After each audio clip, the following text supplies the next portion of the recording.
Olá pessoal, bem-vindos a mais uma sessão Trashback da Trasheira Violenta. Eu sou o Osvaldo e o filme da vez é Scanners, A Sua Mente Pode Destruir, de 1981. É um filme de terror e ficção científica escrito e dirigido por David Cronenberg, um dos maiores nomes do terror anos 80, do body horror, vocês provavelmente conhecem ele. Se não me engano, é o terceiro filme do Cronenberg que eu falo aqui na Trashback, depois de Videodrome e A Mosca. Pra mim, esse é o trio de filmes essenciais do Cronenberg dos anos 80. Scanners foi o primeiro desses. Não foi o primeiro do Cronenberg, ele já tinha feito um punhado de filme antes disso, mas eu acho que foi o primeiro filme dele que estourou e levou ele pro público geral dos anos 80, e acho que por conta disso acaba que é um filme mais trash também, ele tem menos produção que Videodrome ou A Mosca. E isso tem motivo também. O filme foi financiado por um tipo de edital ou projeto de lei que tinha na época no Canadá, e para receber esse dinheiro eles tiveram que correr com a produção para fazer ela acontecer num tempo determinado ali. Então eles não tiveram muito tempo para fazer pré-produção e nem para escrever o roteiro direito. O Cronenberg já tinha um roteiro que tinha um nome tipo, sei lá, Telepatia anos 2000, alguma coisa assim, que serviu de base para esse filme, mas o roteiro de Scanners mesmo não estava pronto. O próprio Cronenberg disse que esse set foi uma experiência muito frustrante, ele terminava as páginas do roteiro no dia que ia filmar elas, então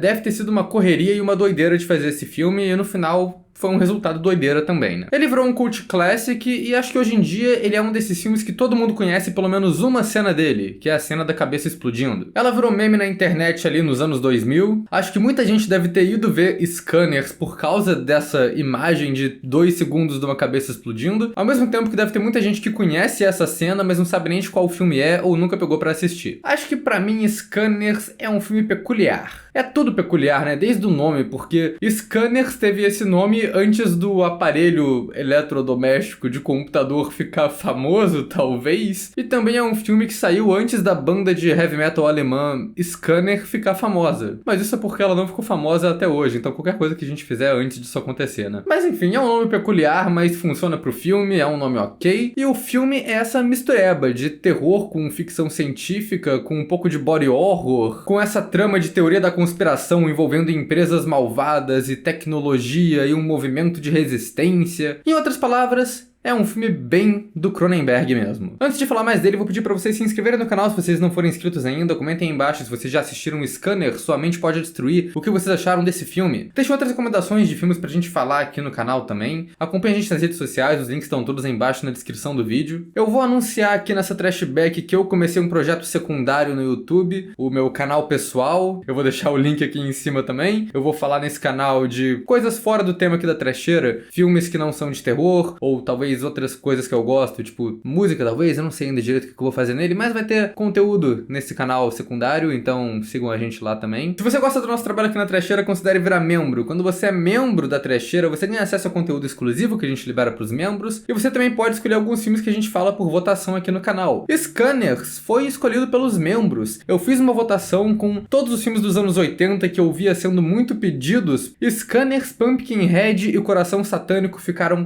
páreo a páreo na votação, mas Scanners foi o vencedor. Eu queria agradecer também a pessoa que enviou esse DVD do Scanners pra nossa caixa postal. Um DVD bem brabo, uma capa bonitinha aqui. Se quiserem enviar algum DVD pra gente, ou qualquer mimo, tá aí embaixo também a nossa caixa postal. E pra terminar essa sessão de avisos, eu vou falar dos spoilers. Tem spoiler nesse vídeo, sessão Trashback, spoiler liberado, vocês sabem disso. E é isso, vamos nessa, né? Vamos lá. A trama de Scanners é esquisita, porque é um filme esquisito. Ela se passa num mundo onde existem pessoas com habilidades telepáticas que são chamadas de Scanners, mas eles não são de conhecimento geral. Parece que os únicos que sabem da existência deles são essa empresa chamada CONSEC. E tem um grupo de Scanners mal intencionados que vão contra a CONSEC, liderados por um Scanner muito poderoso chamado Daryl Havoc, interpretado pelo grande Michael Ironside. Mas o protagonista dessa história é o Cameron Vale, um Scanner que foi retirado das ruas pela CONSEC e que descobriu todo esse mundo de telepatas agora e aceita essa missão de se infiltrar no movimento do Havoc e ajudar a empresa a impedir os planos desse cara. Como dá pra perceber, o mundo desse filme tem uma mitologia bem única. O conceito de Scanner é bem explorado pelo filme de maneiras diferentes. Eles nunca explicam exatamente quais são os limites da habilidade de um Scanner e tudo que ele pode fazer. Talvez seja uma coisa tão misteriosa e nova ali que nem os personagens sabem disso. O protagonista certamente não sabe, ele começou a descobrir os poderes dele durante o filme, filme, e tem o Dr. Ruffy, o cientista especialista em scanners ali, que encara eles como a próxima etapa da evolução humana, o que deixa mais ou menos implícito ali que são habilidades que ainda estão se desenvolvendo, que estão sempre em evolução mesmo. Ao longo do filme a gente vê os scanners fazendo todo tipo de coisa. Tem telepatia, tanto voluntária quanto involuntária, tem um pouco de telecinese, mas não muito, tem uma cena que eles fazem ilusões e alucinações para escapar de uns guardas, tem agressão mesmo apenas, né, que os caras fazem cabeça explodir telepaticamente, tem pirocinese, que é criar fogo com a mente, eles fazem algumas pessoas pegarem fogo em algum momento do filme, tem controle mental, tem transferência de corpo e consciência, o maluco consegue até hackear um computador usando o poder da mente, porque eles falam que o computador tem um sistema nervoso parecido com o de um humano. Aí do mesmo jeito que o vilão usa a telepatia dele para explodir cabeças de humanos, o protagonista usa essa telepatia dele para entrar no sistema do computador e depois ele consegue explodir tudo. Essa conexão dele com o computador é feita de um jeito muito doido na direção, que são os planos de detalhes passando por uns eletrônicos, meio peça de computador, quase como se fosse um ponto de vista do protagonista entrando na máquina, o que bate em uma das temáticas recorrentes da filmografia do Cronenberg aqui, que é a fusão do homem com a máquina, que tem muito nos filmes dele. Então, basicamente, o conceito de scanner aqui é usado para acontecer todo tipo de doideira telepática no filme, e o Cronenberg usa esses elementos também para fazer alguns clichês de filmes de ação ou de investigação, espião, mas dando uma diferenciada. O protagonista vai lá visitar um artista que saiba dos movimentos clandestinos de scanners que estão acontecendo ali. Eles são atacados e o artista é mortalmente ferido, mas ele passa todas as informações que precisa mentalmente pro protagonista antes de morrer. A gente já viu cena assim em vários filmes diferentes, mas aí os personagens estão só falando mesmo, né? Eu acho que colocar algumas conversas telepáticas assim no filme causa uma estranheza e dá uma diferenciada também. E é legal você ver os atores se comunicando só pelas expressões faciais deles ali para um texto que não tá ali na cena, né? Que foi adicionado depois com uma narração na pós-produção. Eles fazem uma coisa parecida na cena de morte do Dr. Ruff. Eles estão no prédio da Consec e fica óbvio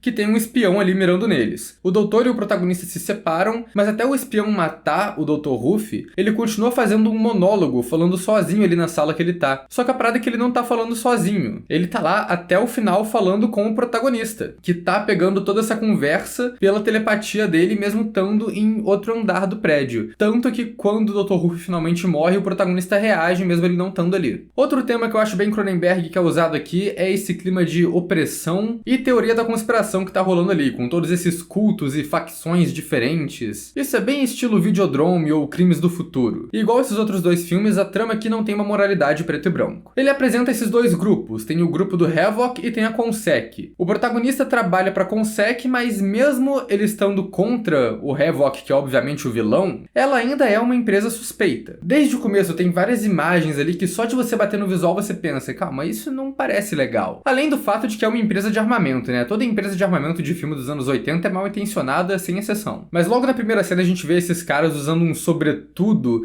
que trabalham pra empresa pra capturar o protagonista, e você já olha pra cara deles no começo, você já acha eles meio suspeitos pelo visual e porque eles parecem essa coisa meio homens de preto, misteriosa ali. Quando o protagonista tá capturado, tem esse foco na câmera de segurança que tá gravando ele, já vai aquela coisa meio paranoica de, olha, eles estão te observando o tempo todo. Depois que eles são atacados pelo Havoc no começo do filme, os líderes da empresa têm uma reunião e ficam falando como eles têm que revidar, não podem deixar esse ataque barato. E essa cena, pra mim, parece uma cena de filme de máfia. Então tem toda essa caracterização no começo que deixa a empresa já meio suspeita, e conforme o filme vai passando, a gente vai vendo essas coisas, tipo esses seguranças aqui que estão usando um uniforme levemente nazista, né? Então tem isso também pra gente achar que eles são do mal. O grupo do Havoc, em contrapartida, é apresentado como uns scanners que escaparam da Consec. O que normalmente seria um movimento de resistência numa trama dessa, seriam os caras do bem. Mas logo fica claro que eles também são bem extremistas e eles são piores ainda. Mas depois que o protagonista tá no meio desse conflito, ele parece seguir outra vertente. Ele descobre um terceiro grupo lá pra metade do filme, que não se aliam nem ao Havoc nem à empresa, que são um tipo de scanners hippies ali numa jornada de autodescobrimento, que são liderados pela outra personagem aqui, que é a Kim Obrist. E ele parece curtir fazer parte dele por um tempo, porque é a primeira vez que ele tá conhecendo gente como ele ali também. Eu acho essa ideia boa de ter essas três facções, mas eu acho que esse grupo é mal aproveitado. Parece que o filme vai fazer alguma coisa com isso, mas aí não dá nem 3 minutos de cena e é todo mundo imediatamente assassinado pelos capangas do Havoc.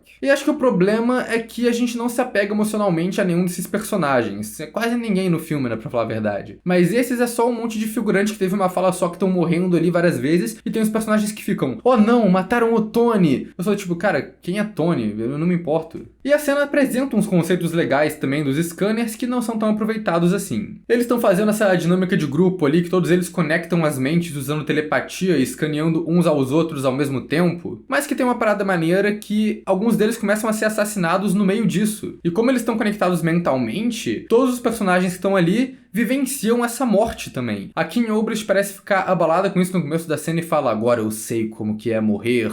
É uma ideia bem maneira que podia ser mais perturbadora ali, mas que não tem muito impacto no resto da trama. E aliás, pra um grupo de gente que tá sendo caçado e que tem uma telepatia aguçada, ô galera ruim pra manter uma vigilância, né? Porque uma coisa que acontece recorrente nesse filme é chegar algum scanner malvado no lugar e começar a matar todo mundo sem ninguém perceber. O protagonista é emboscado várias vezes no filme, e assim, não podia usar esse poderzinho de telepatia dele, que ele tava usando pra escutar a voz de todo mundo mais cedo no filme pra, sei lá, ver se tem gente querendo vir te matar, talvez? Na primeira vez que aparecer um assassino contratado ali, beleza, você não tá esperando, mas quando você sabe que o cara tá te caçando, talvez seja legal você deixar o alerta ligado, né? Esse é um filme que eu acho também meio peculiar por causa das atuações, que geralmente são 8 ou 80. O protagonista eu acho que é bem sem emoção o filme todo, eu não sei se eu gosto muito dele aqui, mas eu acho que talvez essa seja a ideia pro personagem. Ele é apresentado como uma pessoa morando na rua, é uma cena muito boa de caracterização visual, que a gente acompanha ele entrando numa praça de alimentação de um shopping,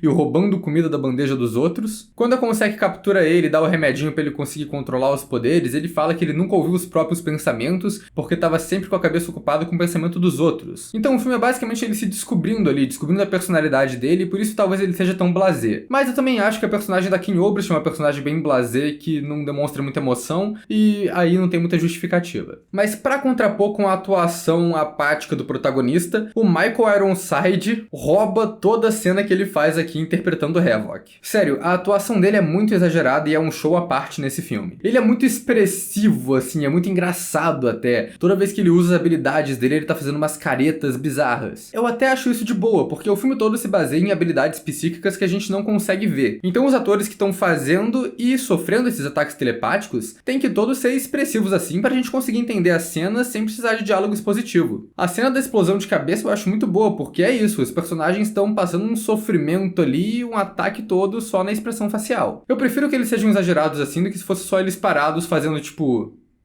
olhando um pro outro, assim, e não fazendo nada. Ou pior ainda, ficar igual a Carrie de 2013 e ficar fazendo Jean Grey, né? Tipo, mexendo com a mãozinha, fazendo coisa. Nossa senhora, tenebroso. O personagem do Havok tem um visual diferente que eu gosto também. Ele tem uma cicatriz no meio da testa porque ele tentou se furar para tirar as vozes da cabeça. O que acaba dando esse visual meio versão Cronenberg body horror do terceiro olho da telepatia ali. E é um personagem bem escrito, ele tem um cinismo muito bom ali. A primeira cena que apresenta ele, que ele chega na palestra sobre scanners e finge que não sabe o que é, só pra chegar lá e matar o scanner que tá dando a palestra pra se mostrar um scanner muito mais habilidoso, isso tudo é um plano bem babaca do personagem ali pra já mostrar como ele é malvado e calculista, e isso é muito bom. Também tem o personagem do Dr. Ruff, que é meio pilantra. Ele parece ser bem intencionado no começo, mas aí tem uma reviravolta, que ele que desenvolveu todos os scanners, fazendo teste com esses remédios em mulheres grávidas, incluindo a própria mulher grávida dele. Então ele se faz de bom moço, ele defende direitos dos scanners, mas ele também quebra um pouco esse estereótipo do mentor bonzinho do protagonista. Inclusive é revelado no final que ele é pai tanto do Havok quanto do protagonista, que são irmãos. E basicamente, depois que eles nasceram com poder telepático, ele tentou cuidar deles por um tempo, mas eventualmente abandonou os dois. Tem até um detalhe legal no começo do filme, que quando ele vê o protagonista morando na rua, ele parece ficar meio enojado. No começo a gente acha que é porque ele admira os scanners e as habilidades deles e acha um absurdo o cara ter que morar na rua e não poder usar essas habilidades. Ele acha que ele não devia ser marginalizado assim. Depois a gente descobre que tem uma camada a mais ali do cara ser o filho dele também, né? E é isso que aconteceu com o filho que ele abandonou. Tem também um antagonista secundário que é o chefe de segurança da Consec, que na real tá infiltrado lá porque ele trabalha pro Havok. É o típico personagem que só faz merda e só piora a situação pros protagonistas e pra ele mesmo. No final ele começa a fazer umas paradas, tipo mandar apagar zerar todo o banco de dados da empresa, que a gente sabe que mesmo se ele sobreviver, ele tá fudido, porque ele já se queimou ali com todo mundo. Ele morre com a explosão do computador da empresa, e na real ele morreu de burro, porque ele fala que provavelmente vai explodir tudo porque o scanner tá conectado no computador e continua ali na sala de graça. Mas essa cena é legal também porque além da morte dele, é meio que a morte da Consec também, porque ele apagou todo o computador da empresa, todos os dados, foi tudo eliminado. Então a empresa não é mais importante pra trama, não é mais um poder pra se preocupar ali e não aparece mais no filme. Acho que uma virada irônica na trama é que o vilão no final era dono ou cargo alto numa farmacêutica que era subsidiária da própria Consec. Então os caras praticamente contrataram o Vale pra ir atrás do cara que tava atacando eles, e o cara que tava atacando eles trabalhava pra eles. É tipo aquele meme do Homem-Aranha apontando pra si mesmo. E falando em super-herói, eu acho que no final, todo o conflito principal desse filme pode ser resumido numa comparação com X-Men. O que rola é que tem esse remédio que eu já mencionei, o Ephemerol, que controla as habilidades dos scanners, mas que se for administrado pra uma mulher grávida, o filho dela nasce um scanner. É muito engraçado falar isso porque eu só consigo imaginar nascendo o aparelho eletrônico, mas enfim. Nisso, o Michael Ironside é o magneto da situação. Ele é um scanner que acredita que os scanners são superiores e ele tá criando um exército, uma nova geração deles, administrando remédio para várias mulheres grávidas pelo país, pra conseguir dominar o mundo ou qualquer palhaçada dessas. Eu só queria ressaltar que, investigando esse plano do vilão, o protagonista encontra uma lista de médicos que estão participando dessa tramóia, receitando remédio, e parando para ler essa lista, a gente percebe que no universo de scanners tem um personagem andando por aí que se chama Dr. Frangus. Eu não sei vocês, mas Dr. Frangus pra mim parece o nome do pior X-Men já feito. O Havoc chama o Vale pra ser o braço direito dele nessa empreitada, porque os dois são os scanners mais poderosos, são os primeiros scanners. Mas o Vale faz mais o estilo do Charlie Xavier ali, e não quer saber dessa coisa de dominação mundial ou raça superior. E mesmo o Havoc sendo um vilão clássico ali, ele ainda tem essa justificativa de ter raiva das pessoas por causa do jeito como ele foi tratado, porque o pai dele fez ele ser uma pessoa com habilidades psíquicas, que tentou controlar ele, não conseguiu e meteu ele numa instituição psiquiátrica. Ele tem motivo pra ficar puto e se revoltar. E acho que daí que vem essa moralidade interessante do filme. Acho que até dá pra caçar uma interpretação aqui, porque o filme trata essas habilidades psíquicas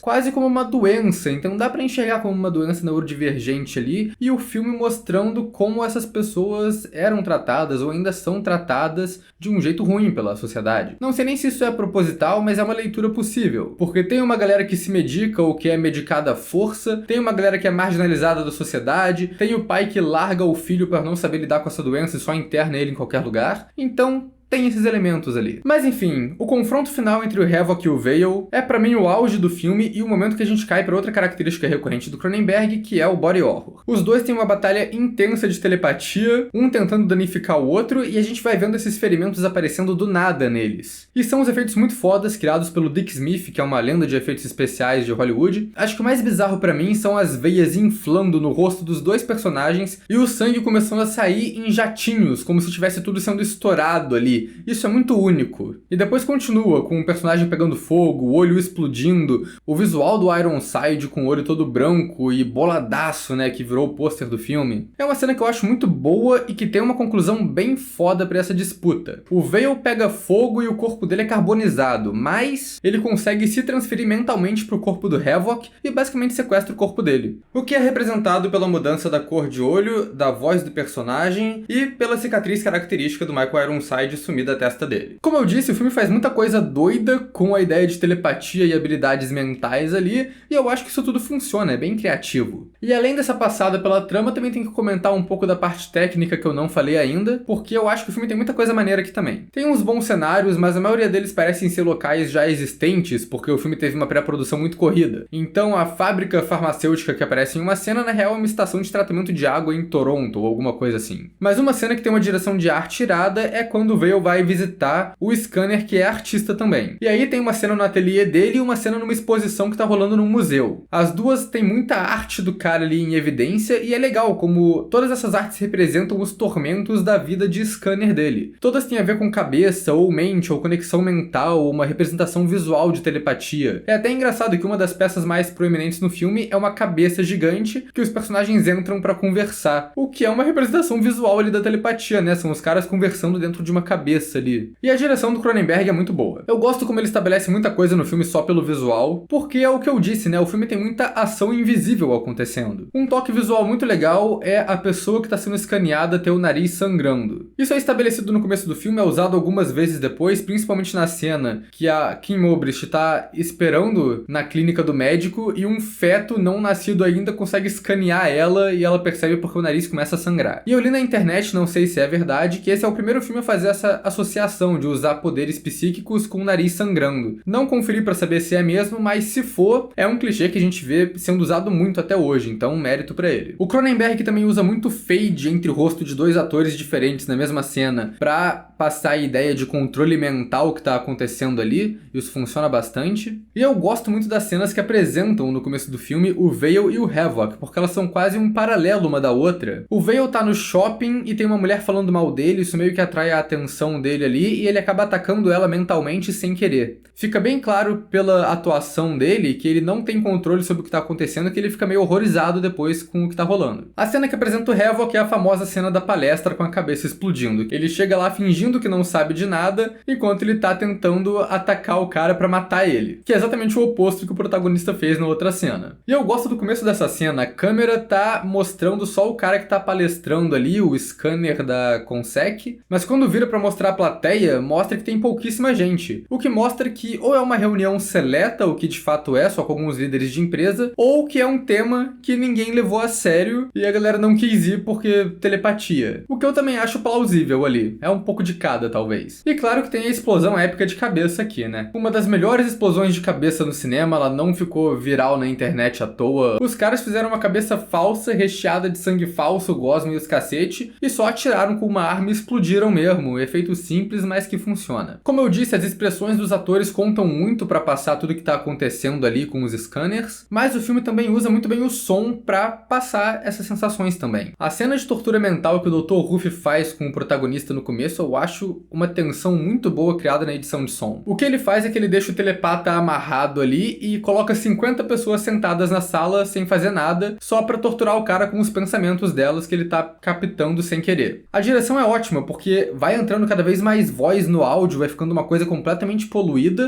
e também vai entrando cada vez mais gente na sala, de um jeito que parece que não acaba, que tá entrando gente infinita ali. Então estabelece muito bem os poderes do protagonista no começo e faz uma cena tensa. O único momento de direção que eu acho meio cafona que não funciona são as reuniões do chefe do segurança traidor com o Michael Ironside. São duas cenas que acontece isso. A primeira mostra os dois se reunindo no metrô de costas e nunca mostra a cara do Havoc. Só que é meio óbvio que é ele ali, porque só tem um vilão estabelecido no filme até então pra ser, e é obviamente a voz do Michael Ironside na cena. Então eu presumi que ele só tinha enquadrado a cena com os dois de costas pra dar uma noção de que era uma reunião clandestina e de tramóia ali mesmo. Mas aí na segunda cena que eles se reúnem, tem um movimento de câmera ali que faz uma revelação épica de que era o Michael Ironside ali sentado o tempo todo. Eu só fiquei, pô, isso é meio óbvio, né? Acho que tentou demais. Mas enfim, ele é um filme esquisito, como eu já disse várias vezes aqui, ele tem um ritmo peculiar, ele tem uma trama meio peculiar, então eu entendo as pessoas talvez não gostarem desse filme, mas eu acho ele maneiro. Eu acho ele um filme legal, assim, um filme bem criativo. É um filme bem único, que eu não acho que seja impecável, eu ainda prefiro A Mosca ou o Videodrome dessa filmografia anos 80 do Cronenberg, mas acho que é um filme essencial da filmografia dele e que cumpre a tarefa de ser um bom terror, uma boa ficção científica. Eu acho que vale a pena ser visto. Então é isso, pessoal, e até a próxima.